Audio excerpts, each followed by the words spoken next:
ராமர் கோயிலில் நாமக்கல் மணிகள் ரீங்காரத்துடன் ஒலிக்கப் போகும் மணிகள்.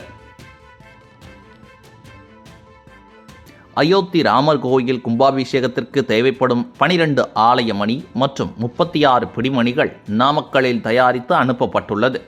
ஆகம விதிகளின்படி மணிகள் பஞ்சலோகத்தில் தயாரிக்கப்படுகிறது.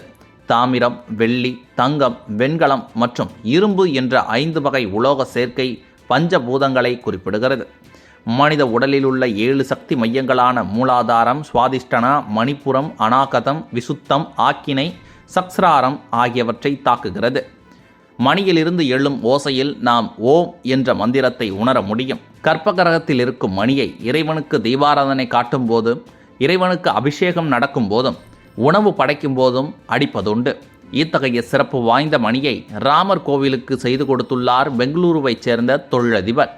உத்தரப்பிரதேச மாநிலம் அயோத்தியில் கட்டப்பட்டு வரும் ராமர் கோயில் கும்பாபிஷேகம் ஜனவரி மாதம் 22ஆம் தேதி நடைபெற உள்ளது. இதற்கான பணிகள் விறுவிறுப்பாக நடைபெற்று வருகின்றன.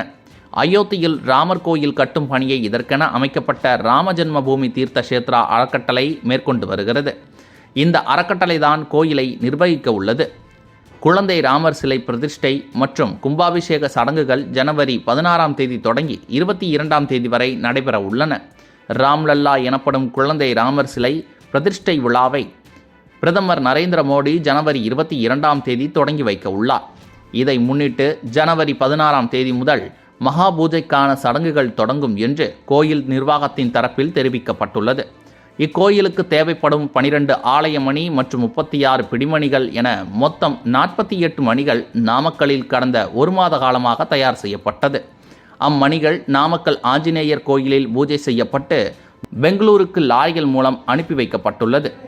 அங்கிருந்த அனைத்து மணிகளும் அயோத்தி ராமர் கோயிலுக்கு அனுப்பப்பட உள்ளது.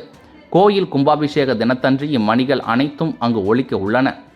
70 கிலோ எடையில் 5 ஆலய மணிகள், 60 கிலோ எடையில் 6 ஆலய மணிகள் மற்றும் 25 கிலோ எடையில் 1 மணி என மொத்தம் 12 மணிகள் 36 பிடிமணிகள் தயாரிப்பதற்காக ஆர்டர் வழங்கினார். மொத்தம் 25 பேரால் கடந்த 1 மாத காலம் இரவு பகலாக இப்பணி நடந்துள்ளது.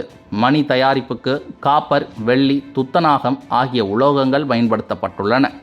அயோத்தி ராமர் கோவில் கும்பாபிஷேகத்தில் பக்தர்களின் மனம் குளிர கம்பீரமாக நாமக்கல் மணிகள் தான் ஒலிக்கப் போகிறது.